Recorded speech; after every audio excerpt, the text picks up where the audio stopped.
Bonjour à toutes, j'espère que ça marche pas. Ça marche pas le micro. Allô? Les filles, s'il vous plaît, allez, on se concentre. Voilà. Bonjour à toutes, très heureux de vous retrouver. J'ai pas l'habitude de parler dans une école à des jeunes filles, mais là ça me fait plaisir de vous voir. Remercier d'abord l'école, remercier la directrice, Madame Agel.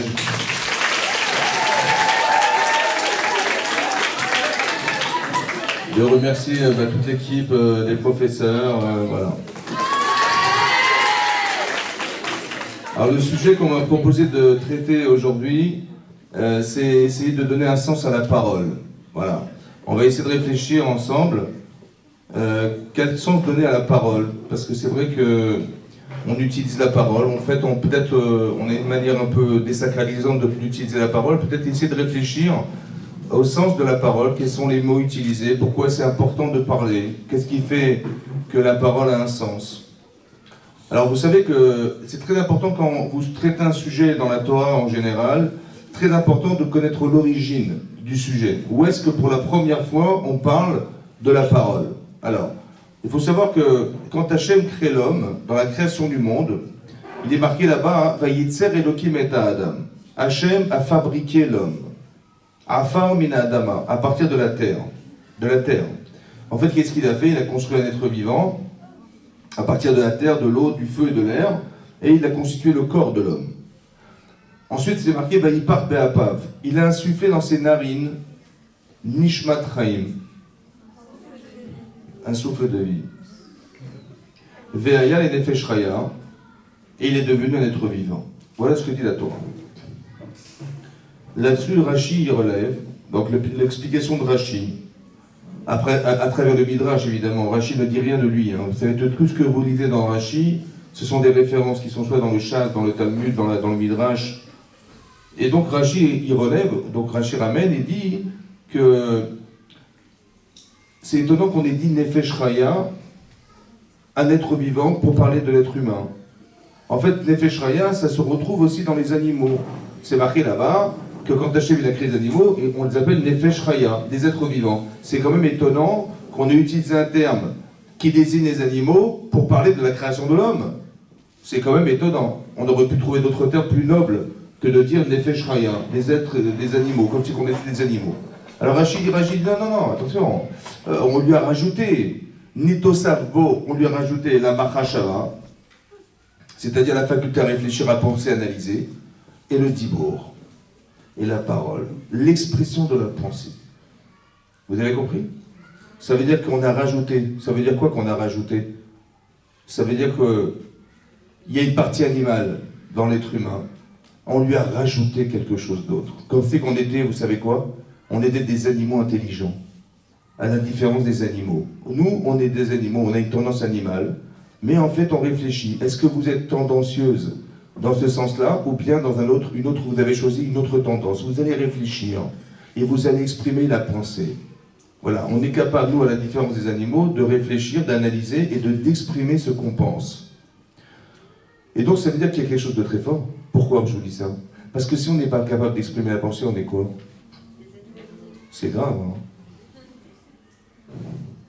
C'est quoi un animal?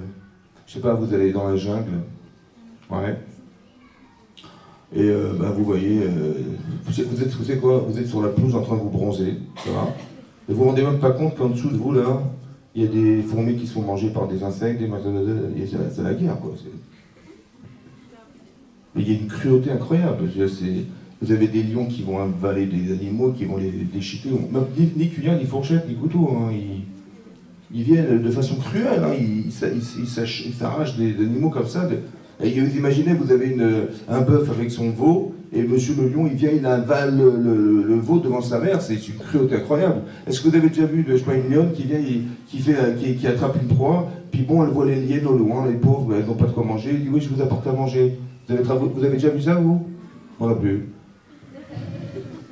Ça veut dire que dans l'animal, il n'y a pas le sens du partage.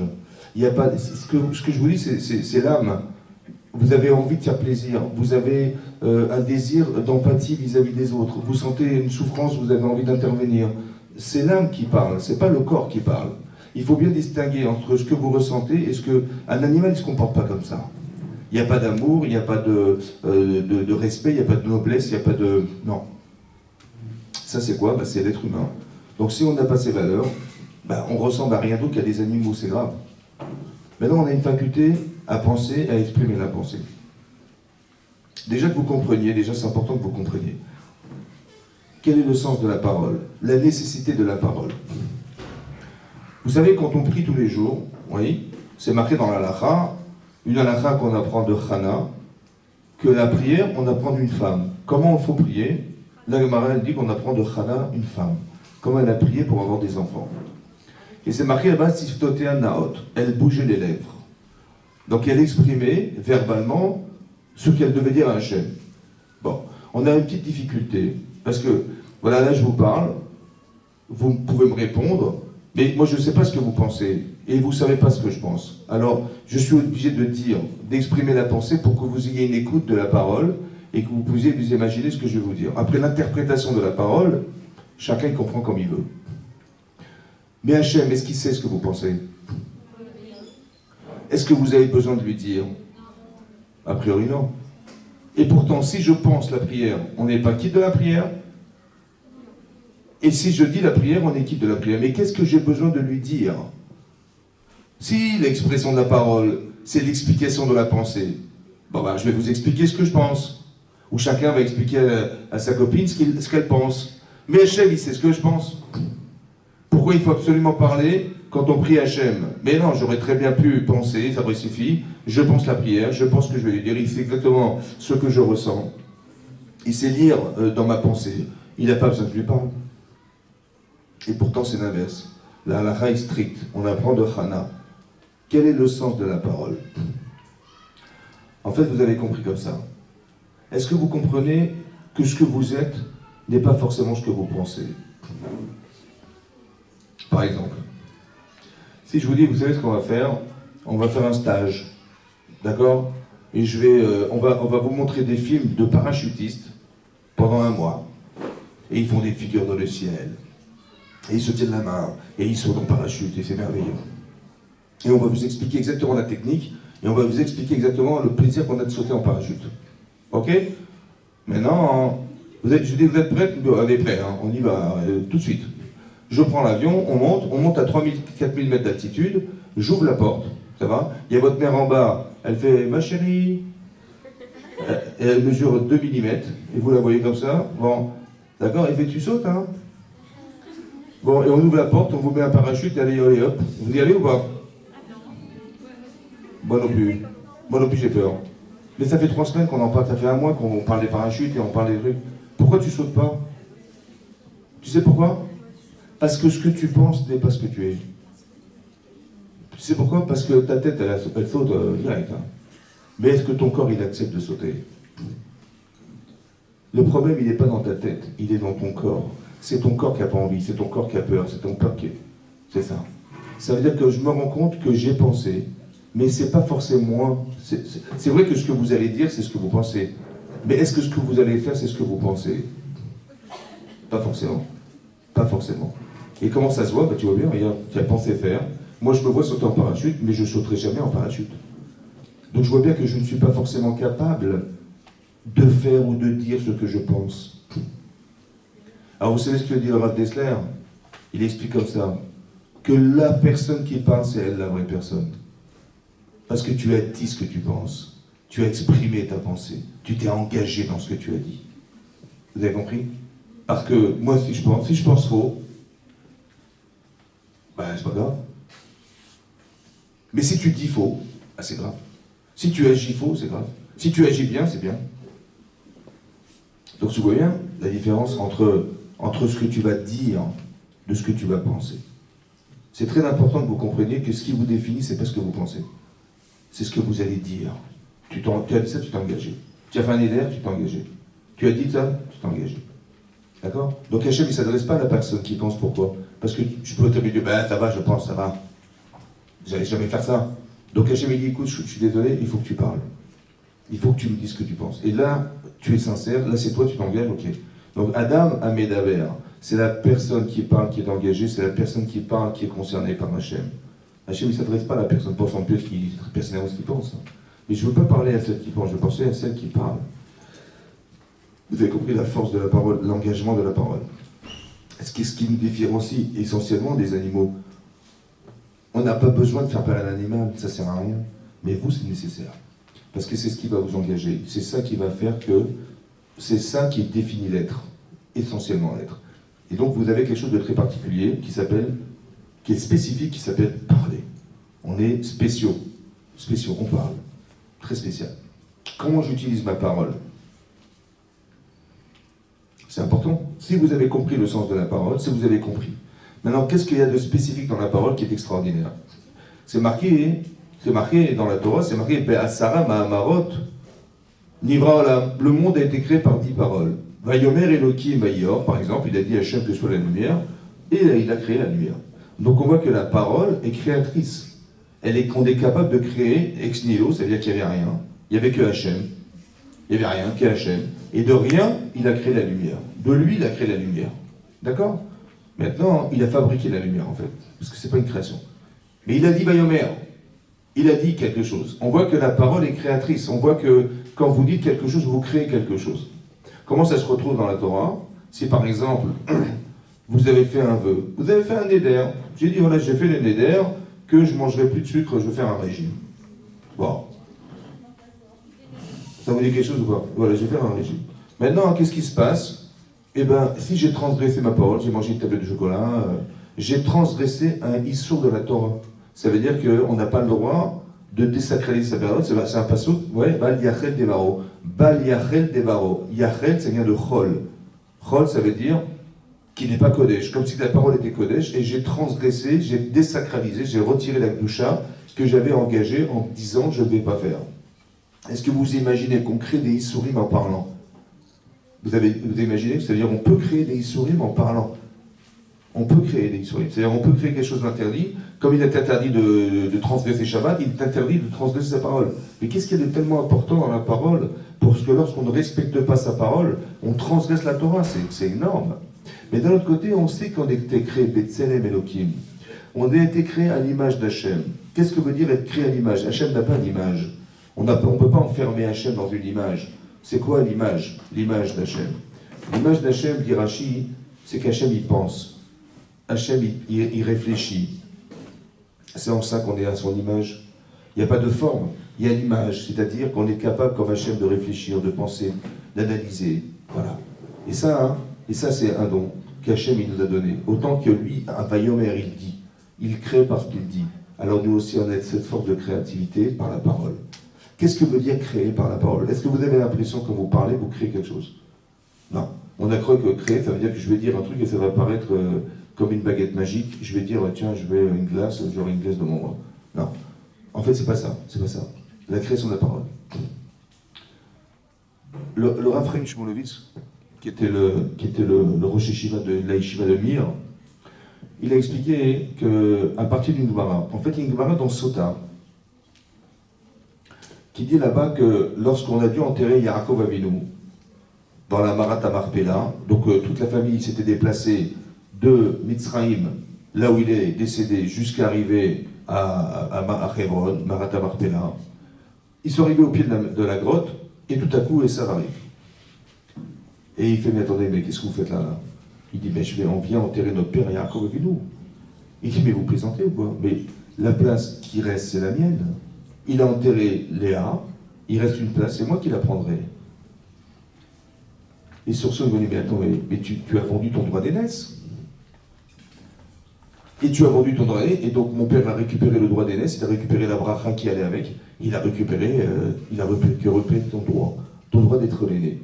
Donc c'est lui qui est prioritaire. Il dit, mais vous plaisantez? Il dit, on va aller chercher le contrat de vente. Ils ont demandé à Naphtali de retourner vite en Égypte et de récupérer le contrat de vente pour l'amener à, comment il s'appelle, à Esav. Et surtout, il y a Chushin Ben Dan, dit la Gemara, le Chushin, il était sourd d'oreille, il était carrément sourd. Il a dit, mais qu'est-ce que vous faites là? Il ne savait pas ce qui se passait. Il n'entendait pas. ce que disait Esav aux enfants de Yaakov. Il dit, mais qu'est-ce qui se passe? Il dit, ben voilà, il discute la Marata Marpella, il veut prendre la place de papa. Il dit, vous vous présentez, vous voyez pas qu'il y a un maître Moutal Lifnechem, vous voyez pas qu'il y a un mort qui est là, il ne peut pas attendre. Et on dit là-bas qu'il a tué Esav. Là-bas, le Rav, il pose la question, comment ça se fait que lui, il a vu ce qu'eux n'ont pas vu?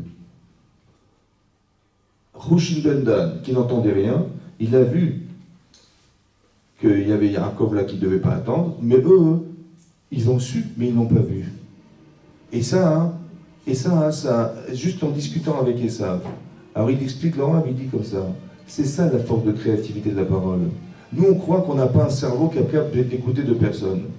On a un cerveau qui est capable de voir des milliers de personnes, mais on n'est pas capable d'entendre plus qu'une personne. Alors on croit que notre cerveau, il ne peut pas entendre plus qu'un, c'est ça? Quand j'entends quelqu'un parler, je dis non, j'écoute, j'arrive pas à entendre ce qu'elle dit. Tu peux te taire?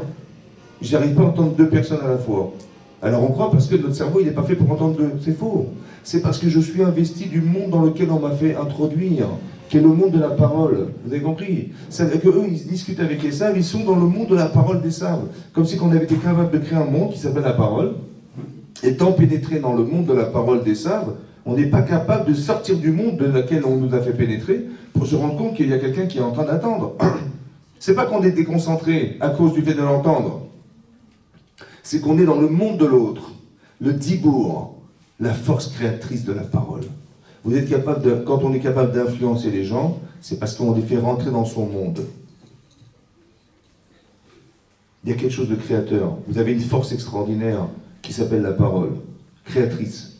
Vous avez un force. Quand on dit, vous avez remarqué que c'est bizarre quand même que Noach, pendant 120 ans, il a parlé à des gens en leur expliquant, vous savez quoi, si ça continue comme ça, le monde il va s'autodétruire. Et j'ai préparé une hache de Noé pour dire, écoutez, ceux qui auront fait tchouva, tant mieux, ceux qui n'ont pas fait tchouva, ils périront, quoi. Et les gens n'y croyaient pas. Est-ce qu'il y en a un qui est rentré dans l'âge de Noé?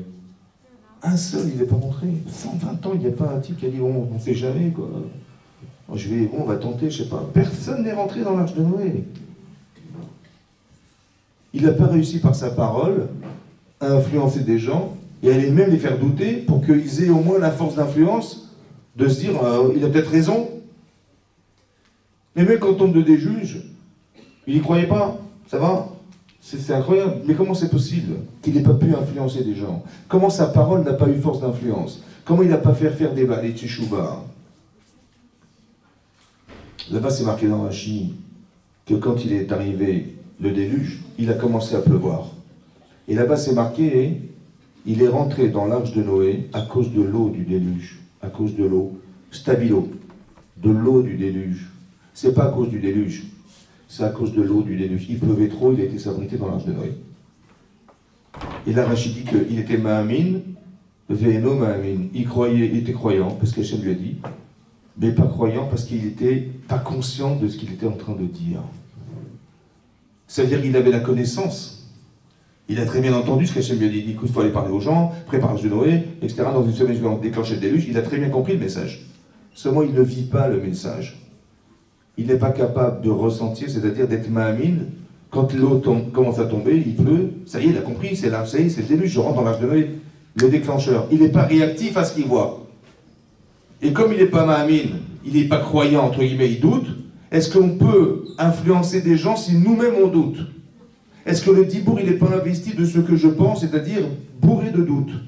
Alors si je dis quelque chose et j'y crois pas, ça ne peut pas permettre aux gens d'y croire. Parce que ce qui sort du cœur rentre dans le cœur. Donc si tu n'es pas convaincu, tu ne peux pas convaincre. Et si tu es convaincu, tu peux convaincre. Tu vas trouver les mots. Combien il faut être convaincu? Chacun doit ressentir. Mais ce que je vais exprimer, c'est l'expression de ce qui sort de moi. C'est-à-dire, tout ce que vous avez malaxé dans votre vie, tout ce que vous avez réfléchi, tout ce que vous avez pensé, ressenti, c'est ça qu'on va entendre. Cette voix-là qui parle, le col, ça va? Le col. Cette voix qui sort de vous et qui va, qui est créatrice, qui va transformer, qui va appeler les gens vers elle, qui va faire que tu vas réussir à influencer les personnes. C'est pour ça qu'il y a une différence fondamentale qu'il faut bien comprendre. Vous savez, dans la Torah, on dit, par plusieurs exemples, je peux vous donner plein d'exemples et vous allez comprendre. Dans la paracha d'Yitro, par exemple, c'est marqué là-bas hein, que Yitro, il a fait Teshuvah. À la suite de quoi, dit Rashi, il a entendu Kriyat Yam-Souf et la guerre contre Amalek, et ça l'a révolutionné, il a dit ça c'est Hachem. Alors je ne vais pas vous expliquer ce que ça veut dire, mais gardez pour principe que c'est ça qu'il a entendu et qu'il a carrément révolutionné. Il était un des ministres de Paro, dans le palais de Pharaon, il est carrément sorti de là-bas, il a été dans le désert, retrouvé Moshe Rabbeinu le jour du Matan Torah à Yom Kippourim. Donc il a fait une chouva sincère. Et qu'est-ce qui se passe là-bas? Dit la Torah, le lendemain de ce jour-là, il voit Moshe Rabbeinu qui est assis sur un trône, Yoshev, sur un trône et assis sur un trône, et les gens, ils se font la queue du matin au soir pour poser des questions à Moshe Rabbeinu. Ils sont remplis, mina boker adaïrev, du matin au soir, pour poser des questions à Moshe Rabbeinu. Et Moshe, et Yitro, il voit ça, et Rachid dit que ça l'a choqué de voir que Moshe Rabbeinu, il était assis, et que les gens étaient debout du matin au soir, souffrant d'être debout, n'est-ce pas? Ils font la queue, là, comme on fait la queue à la poste, voilà, je sais pas moi, on fait la queue, on attend, et les gens, ils ont des questions, et ils font la queue. Et c'est pas cavode. Comme ça, dit Rachid, c'est pas respectueux, ça, de laisser les gens debout. Ça, c'est ce qu'il a ressenti, Yitro. Et il va voir Moshe. Il dit, Madoua Tayoshev Levadecha. Il dit, pourquoi tu t'assois seul, Vekol Aram, et tout le peuple, ils sont juifs, Minaboker Adaïrev. Qu'est-ce qu'il a voulu dire, Yitro? Il a dit, mais ça se fait pas, t'es assis, t'as pas honte? T'es assis et les gens sont debout, ça se fait pas. C'est pas respectueux, c'est ça qu'il a dit. En fait, il y a des mots et il y a le sens des mots. Qu'est-ce qu'il a dit à Moshe? Il a dit, écoutez, ils ont des questions, ils viennent me voir, je leur réponds, et j'en profite, quand il y a des conflits entre eux, j'en profite pour leur apprendre les Choukim et les Mishpatim, les lois de la Torah. Voilà. Il dit, l'otov, machata osé. C'est-à-dire que lui, il vient de faire Teshuvah, ouais. Et il lui dit à lui qui enseigne la Torah, il lui dit, l'otov, c'est pas bien ce que tu fais. Shema Bekoli, écoute ma voix. Et tu verras que j'aurai raison. Il lui dit, qu'est-ce que tu vas faire? Il dit, pourquoi tu vas écouter ma voix? Parce que Navol t'y vole. Parce que tu vas périr et tu vas te flétrir. Tu vas perdre tes forces. Combien de temps tu vas rester comme ça? Et à part ça, toi, tu vas te dépérir, parce que c'est impossible de prendre une tâche aussi lourde. Et à part ça, le peuple, ils vont quoi? Attendre tout le matin au soir? Dit qui a attendu 10 heures pour avoir une réponse, il a des questions après, vous croyez? Non, j'ai plus de questions, moi. Si ça attend 10 heures, j'ai pas besoin de réponse. Donc tu vas toi t'user et tu vas user le peuple. On a l'impression que c'est un discours de sourd. Vous avez compris? Il lui a dit, mais ça ne se fait pas ce que tu fais. Lui, il a compris qu'est-ce qu'il fait comme métier. Il dit, mon métier, moi j'enseigne la Torah, je dis aux gens les halachot. Il dit, mais c'est pas ça que je t'ai dit. Je dis, tes parents d'être assis et sont debout du matin au soir. Ça veut dire que dans le dibour, dans la parole, il y a le mot et de vouloir dire les mots. Qu'est-ce que tu as voulu dire? Vous avez compris ça? C'est-à-dire qu'il y a le dibour et il y a le kol. Comme si qu'il ne s'était pas compris. Et Hachem, et à Yitro, qu'est-ce qu'il a fait après? Il a dit, Shema Bekoli, écoute ma voix. N'écoute pas ce que je t'ai dit. Écoute ce que j'ai voulu te dire. Qu'est-ce que j'avais dans la pensée, que j'ai exprimé, mais que tu n'as pas compris le sens de ma pensée. Et évidemment, il a accepté. À la suite de ça, il a accepté Moshe Rabbeinu. Il a dit, Vaishma l'école chotno, il a entendu la voix de son beau-père. Vous avez compris que dans le dibour, dans la parole, il y a deux choses. Il y a ce que vous dites et ce que vous voulez dire. Et c'est pas toujours simple. Quand vous parlez avec une copine, vous lui dites, vous avez un rendez-vous, machin, et vous lui dites un truc, elle dit mais si tu m'avais bien dit ça, tu m'as bien dit ces mots-là. Je dis, mais c'est pas ce que je voulais te dire. Vous avez compris? Il y a les mots, il y a le sens des mots. Qu'est-ce que ça sous-entend? Qu'est-ce que ça veut dire? Ça va? Et ça, c'est le col. C'est un petit peu comme... Vous avez remarqué qu'à Rosh Hashanah, bizarrement, le Rav, il va sortir un chauffard. Il sort un instrument de musique, la Torah nous demande d'écouter des colottes. Oui, on est en train de faire la prière, et tout à coup, il y a une mitzvah d'écouter le son du chauffard. Ça vous choque pas, vous? Non? Vous êtes habitué? Bon, mais c'est étonnant, parce qu'il va sortir une guitare. Une guitare, ça se bat. On est en plein Rosh Hashanah. Et là, on sort du chauffard. C'est étonnant. C'est quoi la mitzvah de sonner du chauffard? Pourquoi on doit passer par le son? Quelle est la différence entre la parole et le son? C'est ça, il faut comprendre. C'est aussi marqué dans la Torah. Vous savez, quand on est arrivé devant la mer Rouge, hein, on était devant la mer Rouge, à droite il y avait le désert, à gauche le désert, et on s'est retourné, Et on a vu les Égyptiens arriver au galop, armés jusqu'aux dents. Et là, on a eu peur, on a eu très très peur. Et là-bas, c'est marqué Vaïzarakou el Hachem. Vous savez quoi, en français, comment vous traduisez Vaïzarakou el Hachem? Crier pour dire prier. C'est bizarre, non? Par exemple, si vous êtes dans votre chambre à coucher, là, et puis vous êtes sur votre lit, sur l'oreiller, et vous voyez une araignée qui monte comme ça. Qu'est-ce que vous faites? Hein? Ben, vous criez.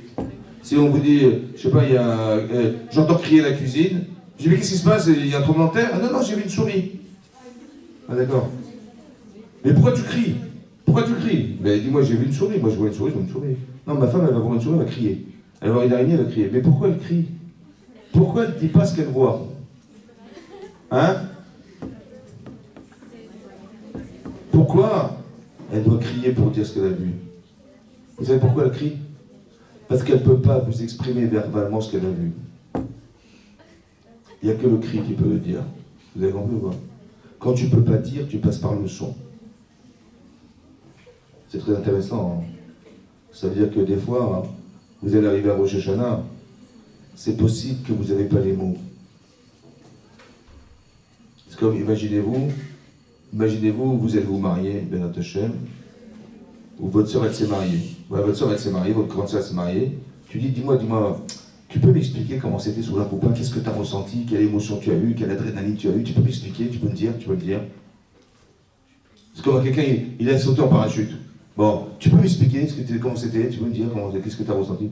Qu'est-ce qu'il va vous dire, franchement? Qu'est-ce qu'il va vous dire? Non, mais c'est impossible d'expliquer.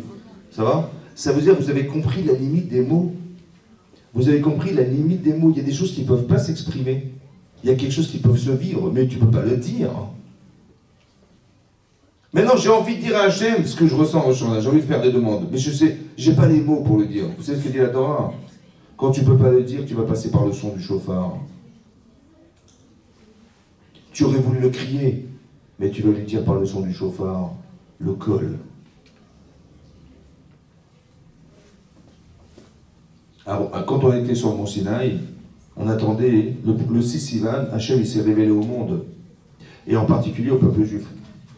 Il a dit Anochi Hachem Elokecha Asher Hotzeti Meretz Mitzrayim. Et là, dans le texte, c'est marqué on a vu des colottes, on a vu des sons, on n'a pas entendu, on a vu ce qui s'entend.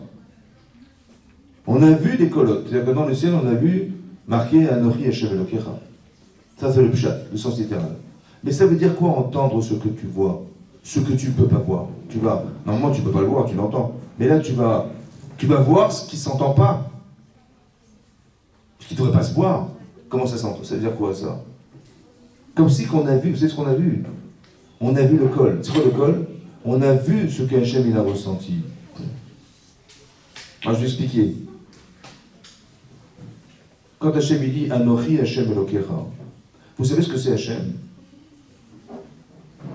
Hachem, c'est le créateur de l'univers. Ça mesure combien l'univers? Alors ça mesure, comment on mesure l'univers? Ben, à partir de la lumière. Peut-être quand la Torah dit Vayior, quand Hachem dit Vayior, que sur la lumière, c'est le début de la création du monde. Alors on a vu une lumière, eux ils appellent ça le Big Bang. Ok? Maintenant, on sait calculer la vitesse de la lumière. La vitesse de la lumière, c'est 300 000 km/s. 300 000 km en une seconde. Ça veut dire que vous allez faire 300 fois Paris-Marseille en une seconde. J'ai fait 300 fois Paris-Marseille. C'est énorme. C'est une seconde. Hein. Maintenant, on a calculé que c'est 13,7 milliards d'années-lumière. C'est ça l'univers. La Gemara dans Brachot, la Fermetet, elle dit là-bas, il y a des dizaines de milliards d'étoiles dans le monde. 10 puissance 18. 10 milliards d'étoiles. Et le Soleil, c'est l'étoile la plus proche. Elle a combien de kilomètres? L'étoile du Soleil, de la Terre. 150 millions de kilomètres. Le Soleil, il fait 110 fois la Terre. Ça, c'est une étoile. Vous imaginez la grandeur du Olam dans lequel vous êtes? Et quand vous savez que c'est marqué Bereshit, bara Elokim et Hashem et Haaretz, et là-bas c'est marqué au commencement, Dieu il crée le ciel et la terre. Mais Rachid explique là-bas que Bereshit, ça veut normalement, on aurait dû dire Barishona, au commencement. C'est pas marqué Barishona, c'est marqué Bereshit. Il faut retrouver où est-ce qu'on voit le mot Bereshit dans la Torah pour savoir de quoi il a fait allusion à Hachem quand il a dit Bereshit. Bereshit, c'est marqué dans Mishlei, Reshit Darko, les prémices de son chemin, c'est la Torah. Reshit Tevuato, les prémices de sa récolte, c'est le peuple juif. Bereshit, c'est pour vous qu'il a créé le monde. C'est Bishvi Reshit, c'est pour vous qu'il a créé le monde. C'est pour la Torah qu'il a créé le monde. Tu dis, mais tu vois tout ça, mais qu'est-ce qu'on est dans le monde? On n'est rien, on est la minorité de la minorité. Sachez que c'est pour vous. Il y a 99, parce que on est environ 15 millions d'habitants sur la Terre, de juifs. Combien? 15 millions? Il y a combien de non-juifs? Combien? Entre 7,5 et 8 milliards. Maintenant, si tu t'amuses à diviser 15 millions par 7,5 milliards, tu es environ à 0,002%.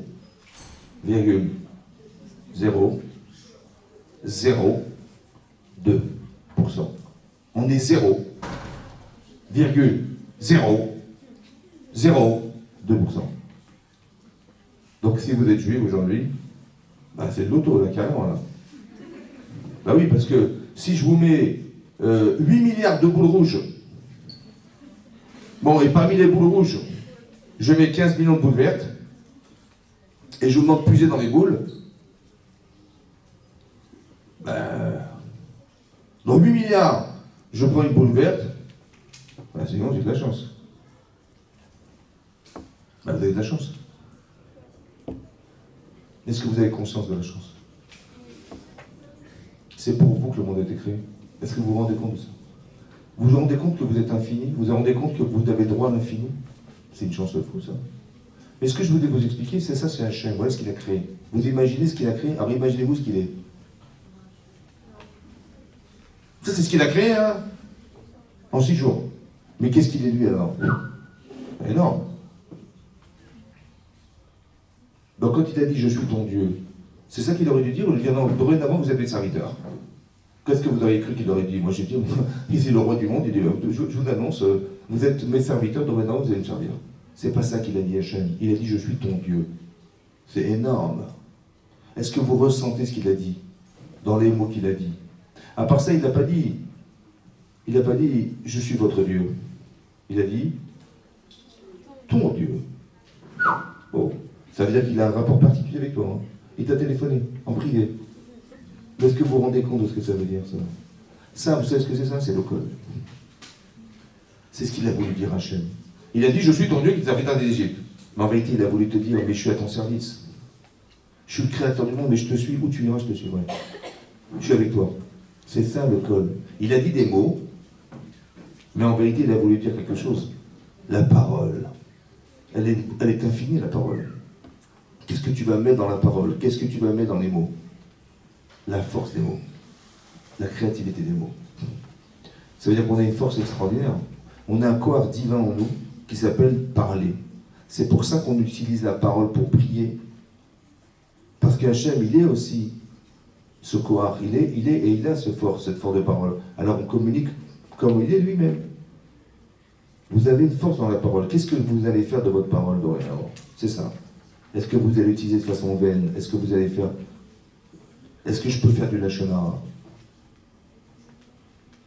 Je lui dirais, cette fille-là, elle n'est pas fréquentable, tu as vu ce qu'elle fait Quoi, c'est ta copine? Ah bon, t'es sûr? Et tu sais ce qu'elle m'a fait?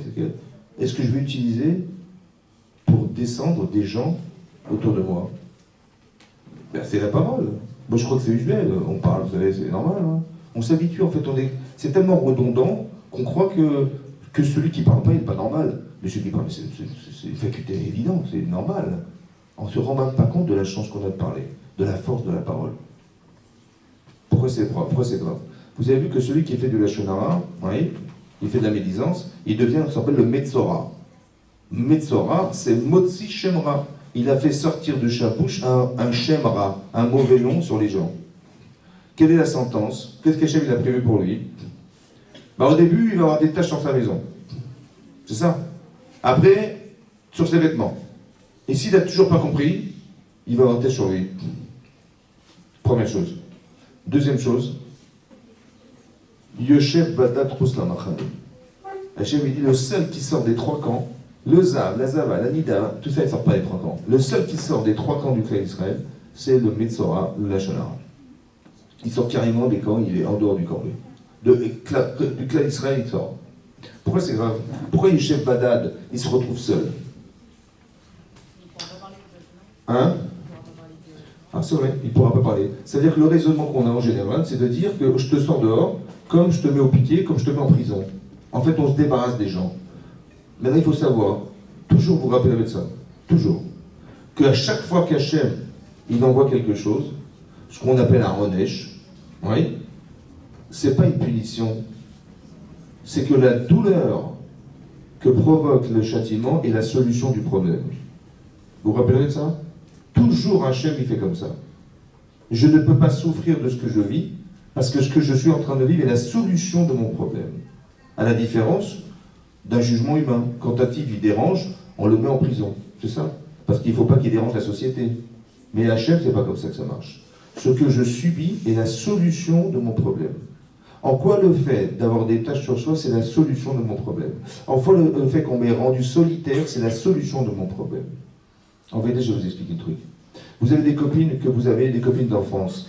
Vous avez fait le GAN avec elles. Des copines, elles vous ont suivi tout le temps, c'est des vraies copines. Et quelqu'un vient vous dire du mal d'elle. Ça a pris 3 minutes. Comment vous la voyez, la copine? Il y a 20 ans, c'est vrai, ça fait 20 ans que je la connais, et 3 minutes. Mais il n'y a pas photo. Et bien pourtant, vous avez peur. Vous dites, attends, elle est vraiment comme ça? Peut-être qu'elle a changé, peut-être que... Non, on s'invente des trucs. Ça vous mettez en balance. Une copine, depuis que vous êtes né, vous la connaissez, depuis 17-18 ans, et la fille, elle vous raconte du Lachon Hara en 3 minutes, ça peut détruire 20 ans de camaraderie. Comment c'est possible? Et comment vous la voyez, la copine, dorénavant? Vous la voyez avec les taches qu'on lui a mis sur la tête. Ça veut dire que quand je parle du mal, je ne souffre pas de mettre des taches sur les gens. Alors Hachem, il faut ce qu'il fait, il dit on va te mettre des taches sur toi. Comment tu sens? J'ai honte, attends, je veux pas qu'on sache. Tu as honte d'avoir des taches. Donc tu as la conscience que quand tu dis du mal, tu mets des taches. C'est cette conscience qui m'intéresse. C'est comme ça que tu vas faire tes chouvas. C'est pas une punition, ça. C'est une prise de conscience de ce que j'ai fait. Vous comprenez ça? Mais non. Quand tu as dit du mal de l'autre, finalement tu l'as marginalisé. Parce que qui c'est qui va la fréquenter? Cette fille? Personne. Donc tu l'as mis de côté. Mais pourquoi tu n'as pas souffert de la solitude que tu as créée chez elle? Tu devrais dire, mais ça ne se fait pas, la pauvre, elle va être toute seule. Il y avait d'autres moyens de pouvoir faire que... Tu aurais dû te dire, la pauvre, elle est pas bien, je vais aller la voir, je vais lui parler. Mais toi, ce que tu as fait, tu as été raconter à ta copine ce que tu as vu chez l'autre. Mais je dis, mais écoute-moi, tu as raison, tu as sûrement raison, c'est super. Parce que le Lachon Hara, c'est une vérité, tu as raison. Mais plutôt que de me raconter ce que tu as vu sur elle, pourquoi tu ne vas pas lui dire à elle? Ah pardon, non, ça je peux pas. Pourquoi tu veux pas? Mais si c'est vrai ce que tu dis, la pauvre, alors si elle a fait une bêtise, va lui dire. Au lieu de te moquer d'elle en disant, mais qu'elle est bête cette fille. Mais non, mais si t'as raison, va l'aider. Mais quand t'as des enfants qui ont du mal à travailler à l'école, tu trouves des professeurs qui vont faire des cours de rattrapage, on est d'accord. Donc tu as pitié de tes enfants, tu dis, les pauvres, je vais les aider. Mais pourquoi tu n'as pas peur de dire, alors que tu devrais avoir de la peine d'avoir pas pu dire? Vous avez compris, Thibault? Au lieu de dire, la pauvre, elle a fait une bêtise, je vais l'aider, tiens, je vais lui parler. Et discrètement, je vais essayer de l'arranger. Non, je vais raconter à toute la terre ce que j'ai vu chez elle. Vous avez compris ça, comme c'est grave, Thibault? Mais pourquoi j'ai fait ça? Parce que je n'ai pas souffert d'être seul. Mais si j'avais été seul un jour, est-ce que j'aurais osé rendre seul les autres? Vous avez compris que la punition d'Hachem, c'est le réparateur de la faute? Vous avez compris ça? Vous avez compris ça? Tu dis, mais qu'est-ce qui m'arrive? On m'a mis dehors, je comprends pas. Non, il faut arrêter de croire que Hachem, il s'arrête à ce que tu vas vivre. Non, essaie d'aller plus profondément en toi et de comprendre que ce que Hachem, il t'a fait vivre, c'est quelque chose qui va forcément te changer. Vous avez compris? Il faut que tu comprennes que c'était réparateur. C'est ça. On t'a mis des tâches parce que tu mets des tâches. C'est un peu le principe. La Torah dit, tu aimeras ton prochain. Ça veut dire quoi d'aimer comme soi-même? Mais c'est impossible d'aimer comme soi-même. Comment je peux l'aimer comme je m'aime? C'est quasiment impossible. Je me suis acheté un appartement, je vais acheter un appartement, mais non, c'est impossible. Tu ne peux pas l'aimer comme toi. Qu'est-ce que ça veut dire? Ça, c'est une chose à comprendre. La deuxième chose à comprendre, c'est que la Gemara dans Shabbat a dit là-bas qu'une fois quelqu'un est venu se convertir au judaïsme. Vous connaissez l'histoire? Il est venu se convertir au judaïsme, il dit à la Gemara, et il a dit à Hillel, écoutez, j'ai pas le temps. Je suis en Med al-Regel Echad. Je me tiens sur un pied, je vais tomber là, je suis en équilibre. Ça ne va pas durer longtemps. Vous avez 2 minutes. Il dit, dites-moi qu'est-ce que c'est que la Torah. Vous savez ce qu'il a répondu? Il a dit, Machesanecha, lechavrecha lotavid. Ce que tu supportes pas toi, ne le fais pas aux autres. C'est bizarre, hein? Parce qu'il a négativé ce que la Torah avait positivé. La Torah dit, tu aimeras ton prochain comme toi-même. Lui, il n'a pas dit de façon positive, comme étant le klal de la Torah, qui est la règle de la Torah. La règle, c'est d'aimer son prochain comme soi-même. Il n'a pas dit ça. Il a dit, ce que tu supportes pas, fais pas aux autres. Mais pourquoi il a négativé ce que la Torah positive? Vous savez pourquoi il a fait ça? Parce que je ne sais pas ce que veut dire aimer. Combien? Je ne sais pas. Par contre, je sais ce que je ne supporte pas. Alors écoutez-moi bien. Quand tu parles à ta copine et tu lui parles durement, ça va? Et tu l'envoies balader, et tu ne fais pas quoi. Tu dis, mais moi j'en avais marre, et je lui dis la vérité. Voilà, j'en avais marre d'elle, je ne sais pas, elle m'agace, maintenant je lui dis la vérité, débrouille-toi avec la vérité, c'est marqué dans le Torah, Ochia Tokia Tabitera, tu dois faire reprocher à quelqu'un, mais j'ai fait une grande mitzvah. Je lui dis la vérité, et elle se débrouille avec. C'est ça, non? Ben oui, je lui dis la vérité. Je lui dis, écoute, j'en ai marre, tu m'agaces, tu m'énerves, voilà, ou tu me téléphones jamais, je sais pas quoi. C'est la vérité, et je te le dis en pleine figure, comme ça tu vas me téléphoner dorénavant. Je lui dis, écoute-moi bien. T'as vu comment tu veux parler? Ouais. Tu aurais aimé qu'on te parle comme ça, toi? Pardon? Tu aurais aimé qu'on te dise comme ça, on te jette en te disant, mais tu ne parles jamais, tu me vas. Ben non, ben. Mais comment tu aurais aimé qu'on te parle? Ben j'aurais aimé qu'on mette des gants, qu'on dise, bah, c'est dommage, on est des bonnes copines, j'aurais bien voulu te revoir, je sais pas, j'aurais trouvé d'autres mots, non? Alors tu sais quoi? Tu sais ce que t'aimes pas, et tu sais ce que t'aimes. Tu sais exactement comment tu aurais voulu qu'on te parle, tu le sais. Alors ne parle pas comme tu n'aimes pas. Parle comme tu aurais aimé qu'on te parle. Tu vas aimer ton prochain comme toi-même. C'est-à-dire que tu vas lui dire, pas comme tu penses. Parce que je dis, mais moi je m'en fiche, c'est la vérité. Mais j'ai compris, mais cette vérité, tu aurais voulu l'entendre toi? Non. Du moins, de cette manière-là, tu aurais aimé l'entendre de cette manière-là? De cette manière? Non, ça c'est vrai que c'est exagéré. Alors comment tu aurais dit? Ben, j'aurais dit que c'est comment j'aurais aimé qu'on me parle dans ce cadre-là. J'aurais dit peut-être plus gentiment, avec d'autres mots, sans être énervé. J'aurais mis de la forme, je sais pas, j'aurais mis. C'est vrai? Ben, c'est comme ça que tu dois lui parler. C'est ça que tu dois faire. Tu vas l'aimer comme toi-même. Et ça change tout. Vous avez compris? Parce que quand tu fais un reproche à quelqu'un, tu mets la personne dans ta difficulté. Tu la mets dans une difficulté parce que tu lui rappelles des vérités qu'elle n'a pas envie d'entendre. Donc qu'est-ce qui va se passer en général? La personne, elle se braque. Elle dit, de quoi je me mêle d'abord? Moi, je me mêle pas des oignons, tu ne peux pas des miens, d'accord? Voilà, parce que si toi, je te dis, d'abord change-toi toi, après tu viens de changer moi, ça va? C'est comme ça que ça se passe. Parce que je ne supporte pas qu'on me dise. La parole, elle peut être destructrice quand elle est mal exprimée, bien qu'elle est vraie. Mais c'est pas comme ça qu'il faut faire. Il faut faire comme ça. Écoute, je peux te parler 2 minutes? Mais qu'est-ce qu'il y a? Écoute, je voudrais te parler discrètement. Bon, finalement, je ne vais pas te dire. Comment ça, mais qu'est-ce qui se passe? Oh, c'est pas grave, je voulais te dire un truc, mais j'ai peur que ça te gêne. Mais non, mais dis-moi, non, mais bon, c'est pas grave, c'est pas vrai. Mais dis-moi, qu'est-ce qui se passe? Mais écoute, ouais, franchement, c'est une fille très bien, machin, mais juste, tu vois quoi, il y a ce détail-là que tu as fait, c'est pas ce qu'il faut faire, c'est pas ça, c'est pas ce que la Torah préconise, je sais pas, tu veux que tu as vexé la personne, excuse-moi de t'avoir dit ça, hein. Vous avez vu comment j'ai fait? J'ai fait cavode. Et la personne, quand tu la respectes, elle te respecte. Quand tu lui exprimes du respect, elle te respecte. Mais si tu montres quelque chose qui est démonstrateur d'une vérité, c'est vrai ce que tu vas dire, c'est vrai. Mais j'ai pas besoin que tu me dises cette vérité, parce que je le sais déjà, j'ai un problème. Par contre, si tu m'avais donné une solution, j'aurais aimé. Mais tu viens me répéter ce que je suis, j'ai pas besoin. Vous avez compris la gravité du divorce? La gravité du divorce, ça veut dire que tu peux entériner par ta force de parole quelque chose qui n'a pas lieu d'être. T'as pas besoin de lui répéter ce qui va pas. Parce que tu sais ce qui va se passer, elle va le croire qu'elle est ce que tu lui as dit. J'ai pas le droit de répéter, vous savez qu'il y a un problème fondamental dans le chinour, de dire à des gens, mais t'es bête, mais tu changeras jamais, hein. Ce genre de discours-là. Mais qu'est-ce que je suis en train de faire? Je suis en train d'enfermer la personne dans un discours où la personne, elle se croit être ce que je lui dis. C'est-à-dire qu'elle s'en sortira jamais. Mais pourquoi c'est grave? Parce que mon cerveau, il va analyser, il va accepter l'idée que ce qu'elle m'a dit était vrai. C'est-à-dire que je l'ai psychiquement détruite. Et toutes les avérotes psychiques sont toujours plus graves que physiques. Toujours. C'est marqué, Mekalel la vive et mot, ceux qui maudissent ses parents, moi tu mates. Mekalel.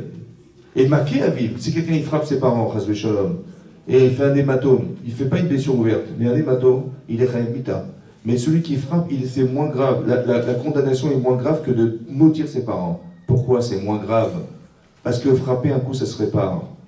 Mais la parole, ça pénètre, ça détruit intérieurement, autant que ça construit intérieurement. La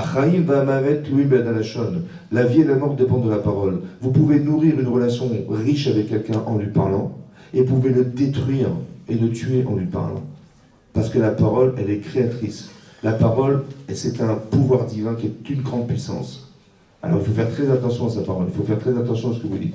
Le Lachon Hara, c'est désacralisant parce que Hachem, il nous donne un corps de parler, une fonction fondamentale de parler. Qu'est-ce que je fais avec? Je vais commencer le Lachon Hara, je me moque de lui, tout ça. Vous savez que le Metzora, c'est marqué dans la paracha de Metzora, il doit porter 2 oiseaux. Bizarrement. D'accord?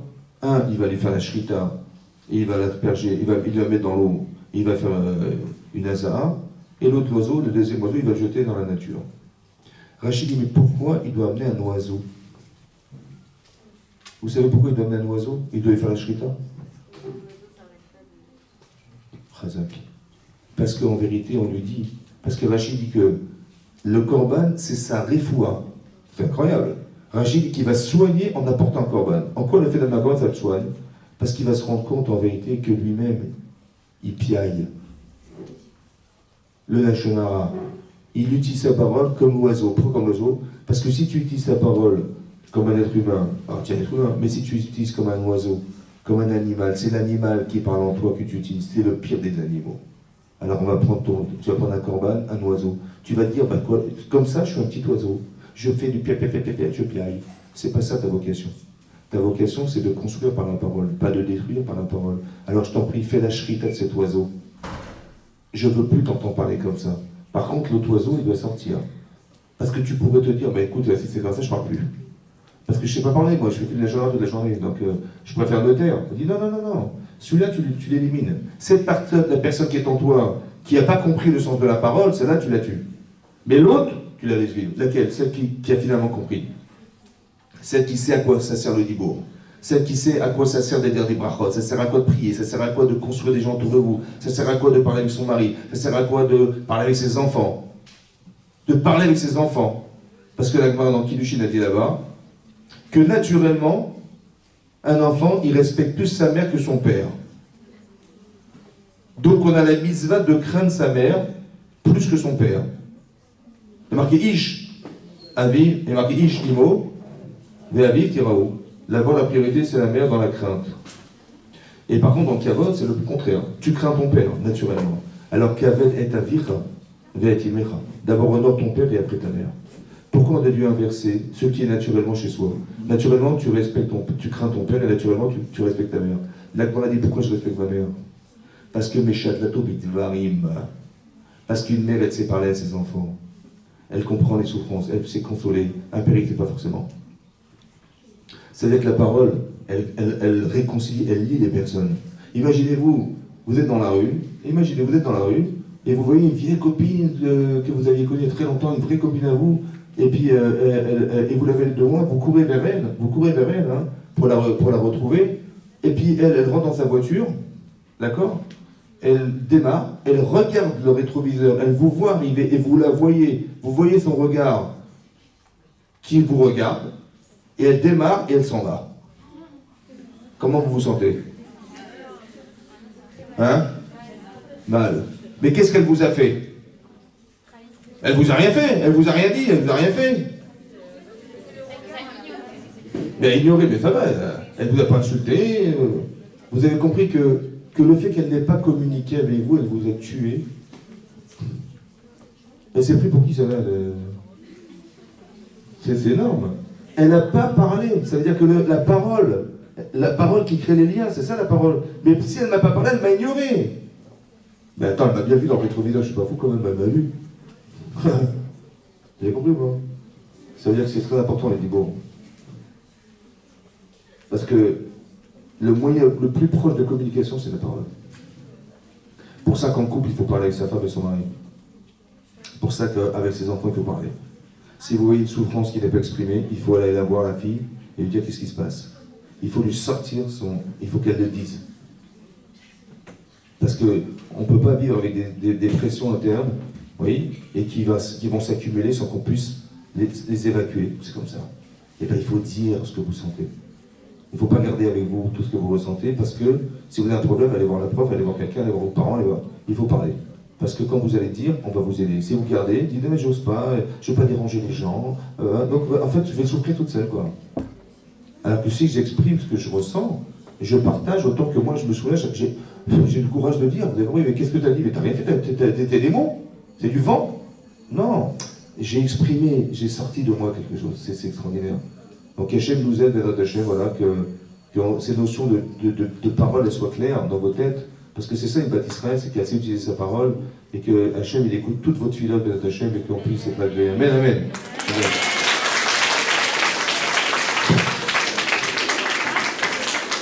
Vous avez peut-être des questions? Vous avez des questions? Appuie les questions. Azak. Allez, bonne continuation.